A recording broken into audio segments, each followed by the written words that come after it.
केन्द्रीय सचिवालय सदस्य तथा पश्चिम कमान इन्चार्ज सरस्वती सुनारजीलाई पनि आजको विशेष अतिथिको आसन ग्रहण गर्न हार्दिक अनुरोध गर्दछु।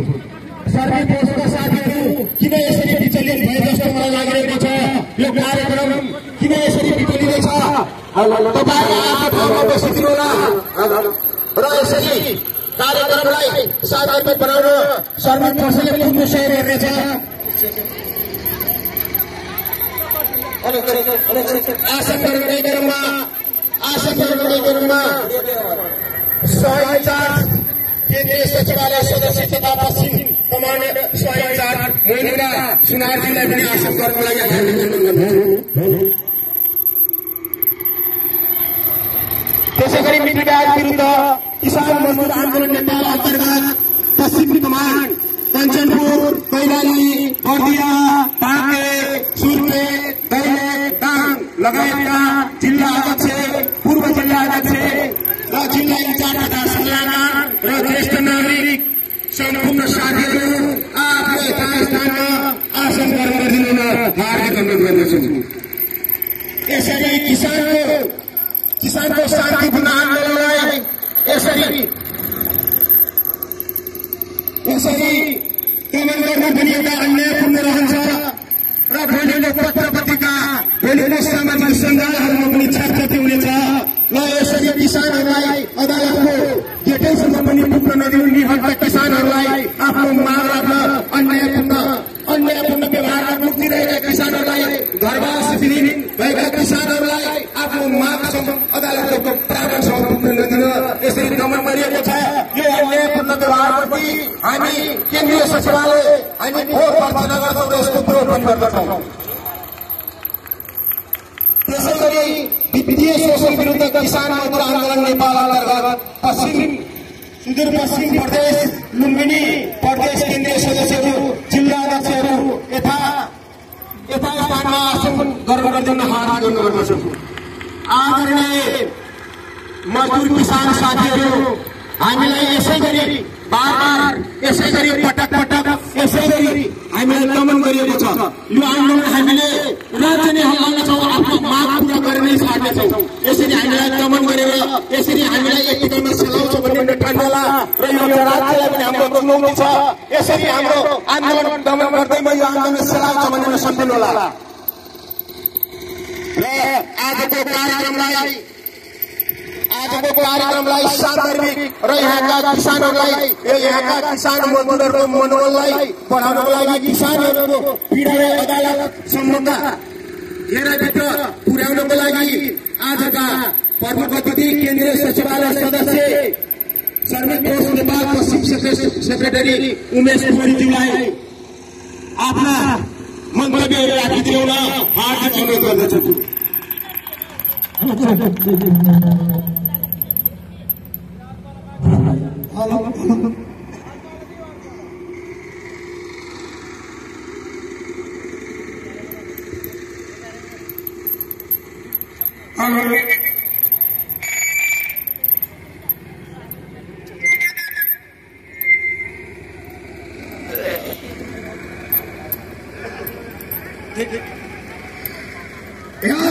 उपस्थित हुनुभएका आदरणीय दिदी हामी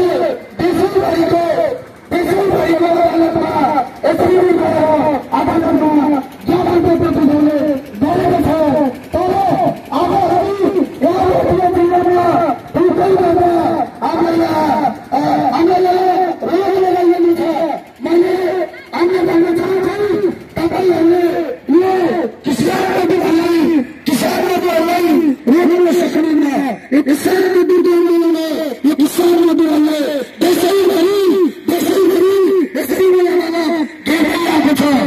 आदरणीय साथीहरू, हाम्रो छ नेपालको राजा शासन खतम हुँदा प्रजातन्त्र स्थापना हुँदै गर्दा यो देशमा एउटा न्यायालयको आवश्यकता छ भनेर लागेको थियो। त्यो न्यायालय स्थापना गर्दै गर्दा दार्जिलिङको एउटा हरिप्रसाद प्रधान गर्ने थिए। तिनलाई दार्जिलिङबाट नेपालले पहिलो न्यायाधीश भनेर ल्याएको थियो। तिनको दोस्रो कार्यकाल सकिँदै गर्दा हरिप्रसाद प्रधानले पहिलो दोस्रो कार्यकाल सकिँदै गर्दा उनलाई काठमाडौँदेखि दार्जिलिङ जाँदै गर्दा उनको पिठमा एउटा झोला थिएर काठमाडौँ लाएर दार्जिलिङ फर्किँदै गर्दा उनको गाडी भाडामा थियो। यो कुरा हामी अहिले नागरिक छ अदालतको इतिहास भनेको हामीले अदालतको इतिहास भनेको चिन्नुपर्छ। तर आजको यो अदालत उच्च अदालत जिल्ला अदालत उच्च अदालतका न्यायाधीशहरूले करोड लाख लाखको करोडको घर बनाउने करोडको गाडी किन्ने आखिर निर्णय छ। यो कुरा यो अदालतको इतिहास छैन। अदालतको इतिहास यो होइन। हामीले सुनेका थियौँ, हामीले देखेका थियौँ। हरिप्रसाद प्रधान जस्तो न्यायालय चलाउने न्यायाधीश अहिले यो देशमा यो नेपाल राज्यमा छैनन्। अहिले चलेको त्यस्ता न्यायाधीशहरू चल्नेका छन्। साथीहरू, यो अदालतले हाम्रो एकलौटी फैसला गरिरहेको छ। अदालतले पूर्ति जारी गरिरहेको छ। यो अदालत अहिले किसान मारा भएको छ। अहिले किसान मजदुरलाई मारिरहेको छ। अहिले किसान मजदुरलाई जिउने बाटो बनाइदिएको छ। हामी यो सम्मान बनाएको सम्मान गर्छौँ। तर हामीले यो श्रीमानजीलाई भन्छौँ, तपाईँहरू अझै पनि विवेक ल्याउनु भएन भने यो किसान मजदुर सधैँभरि हातमा तालिमको प्रजात बोकेर आउनेवाला छैनन्। सधैँभरि यो हातमा लाल पुच्छर बोकेर आउनेवाला छैनन्। आज जस्तो रातो झन्डा बोकेर आएको छन्।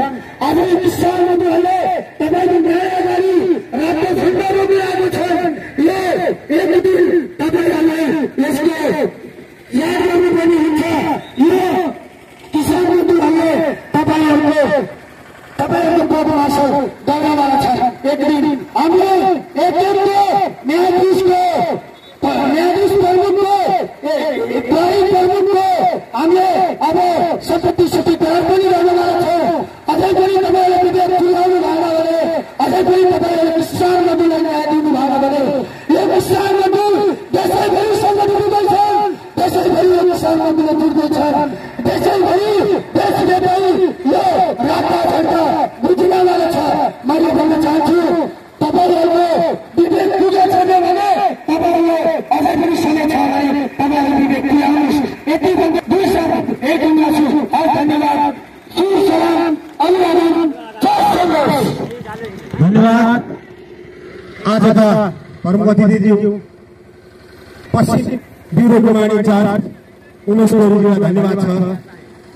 यहाँ बर्दिया जिल्लामा रहनुभएका सम्पूर्ण भूमिहीन किसान तथा मित्रव्याज पीडित दाजुभाइ तथा दिदीबहिनीहरू, आज राज्यले हामी माथि गरेको अन्याय अत्याचारको विरुद्ध यो किसानको आवाज यस सम्मानित अदालतसम्म पुग्न दिएको छैन।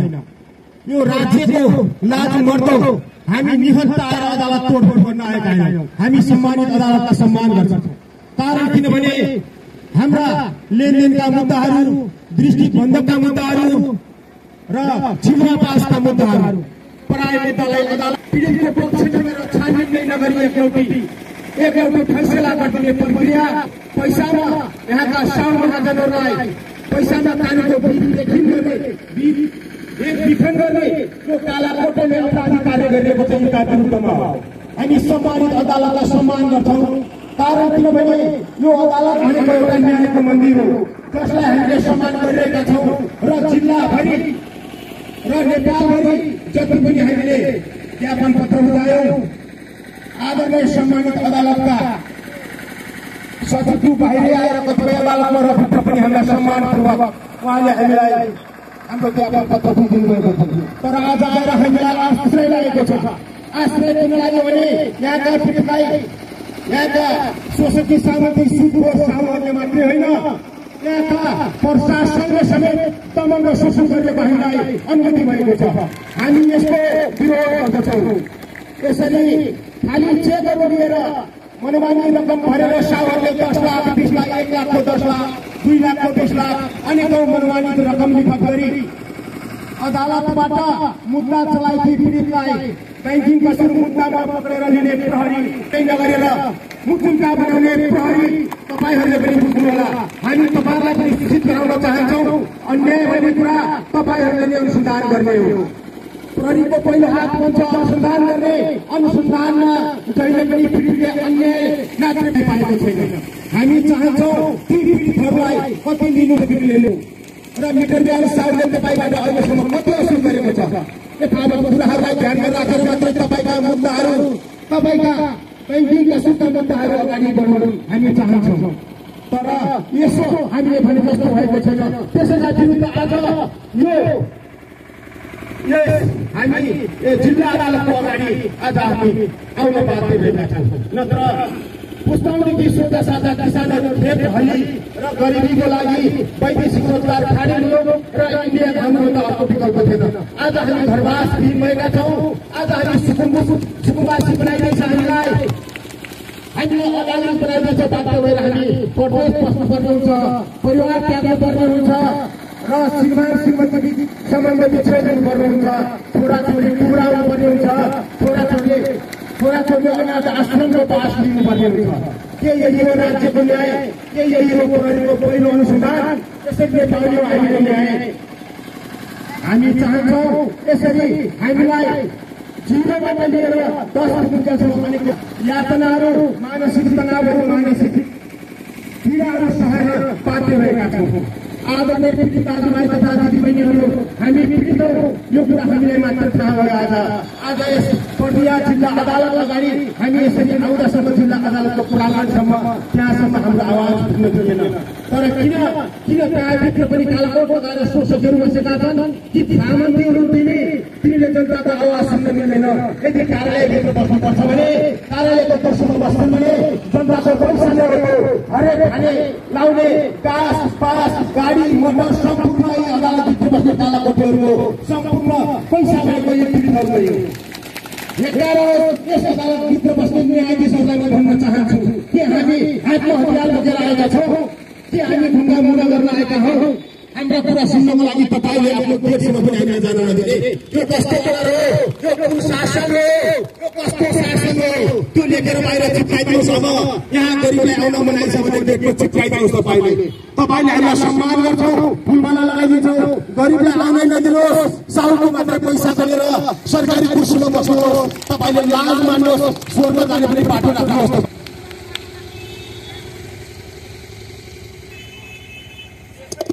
हामी देशभरि 47वटा जिल्लामा गठन भएका छौँ। यो 47वटा जिल्लामा 5 लाख पीडित छौँ हामी। यदि यो पर्दियामा 5 लाख पीडित भयो भने तपाईँको अदालत रहन छैन, कुरो ख्याल गर्नुहोला। हामी तपाईँसँग अनुरोध गर्न आएका हौँ।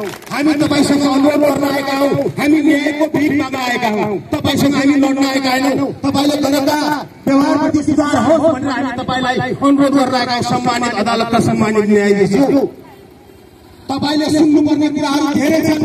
हामी तपाईँसँग गुनासो गर्न तपाईँको अदालतभित्र नै अब जिल्लामा हुनेछ। तपाईँसँग व्यक्तिगत रूपमा तपाईँको कार्यकक्षमै बसेर कुरा गर्नुहुनेछ। हामी तपाईँसँग निहत्ता भएर शान्तिपूर्ण व्यवहार आउँदा तपाईँ एक्कासी डराउनु भयो। किन डराउनु भयो? तपाईँले के गल्ती गर्नुभएको थियो डराउनु भयो? आज हामीलाई अचम्म लागेर आयो। यो सम्मानित अदालतले यहाँका पीडित साथीहरूलाई सम्म भेट्न नदिन, अदालतको गेटसम्म पनि जान नदिन यसरी प्रतिबन्ध, यसरी प्रहरीहरूले लगाउनु भयो कि यहाँका पीडितहरूलाई पनि ठोक भन्नुभएको होला। सायद प्रहरीहरूले दया गर्नुभएको छ। हेर्दाखेरि पीडितहरूलाई हामी पिट्दैनौँ भनेर छेक्नु भएको छ। प्रहरी साथीहरू पनि सबै गरिबका छोराहरू हुनुहुन्छ र सबै गरिबका छोरीहरू हुनुहुन्छ। यहाँ सबै प्रहरी साथीहरूले हामीलाई सहयोग गरेको हामीलाई अनुभूति भएको छ। हामी उहाँहरूलाई सलाम गर्दछौँ। हामी जस्तै घाममा खटेर एउटा मजदुरीको जिन्दगी बिताइरहेको बनाउने प्रहरीलाई पनि हामी धन्यवाद दिन चाहन्छौँ। हाम्रो संरक्षण हाम्रो शान्ति सुरक्षाको लागि खटिनु भएको छ र आजको यस कार्यक्रम बर्दिया जिल्ला अदालत घेराउ तथा ज्ञापन पत्र बुझाउने कार्यक्रमका आयोजक बर्दिया जिल्ला अदालत घेराउ तथा ज्ञापन पत्र बुझाउने कार्यक्रमका जिल्ला अध्यक्ष राजु मनिहरज्यूलाई आजको कार्यक्रम समापन तथा आफ्ना यहाँका पीडाहरू छर्लङ्ग देखिएको छ। यसै गरी यहाँका पीडाहरूलाई छर्लङ्ग पार्नु हुँदै म पनि मिडियावाद विरुद्ध किसान मजदुर आन्दोलन केन्द्रीय सचिवालय सदस्य लुम्बिनी कमान्ड इन्चार्ज पूर्व शेर्पाली पनि बिदा हुन्छु। हवस् त, अभिवादन, नमस्कार।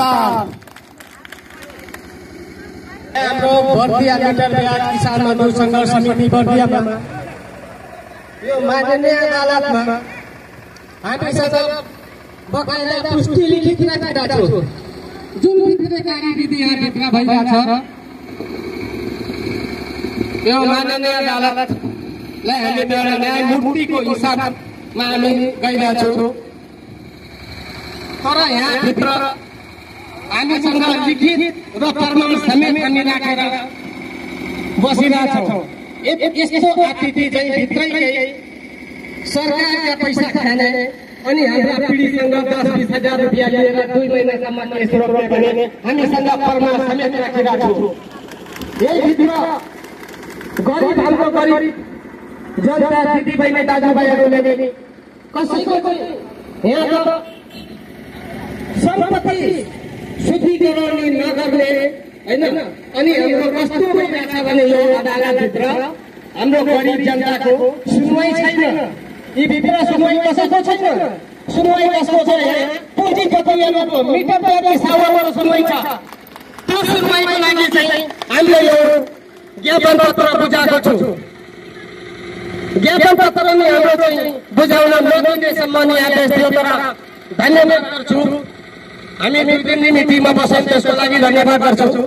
तर यो भित्र जुन अदालतको भित्र जुन भइरहेछ कार्यविधि र हाम्रो मालपोतमा जुन भइरहेछ कार्यविधि यो कार्यविधि चाहिँ म उहाँलाई सपोर्ट गर्न चाहन्छु, उहाँलाई सूचित गर्न चाहन्छु कि जुन दिन हामीले त्यो कार्यविधि बकायदा प्रमाण समेत भेटायौँ भने त्यो दिन हामी उल्टा मुद्दा चलाउनेछौँ यो भित्र। किनभने जुन भइरहेछ भित्र कार्यविधि हामी यहीँका बसिन्दा हो, हामी यहीँका गरिब जनता हो।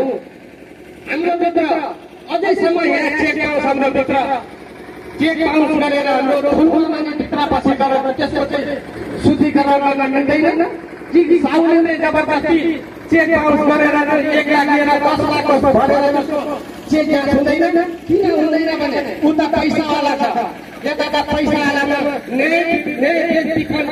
कार्यविधि भएको रहेछ यहाँभित्र। त्यसैको लागि हामीले यो 2 शब्द छोटो मोटो यही राखेर हामी सम्पन्न गर्न सक्छौँ।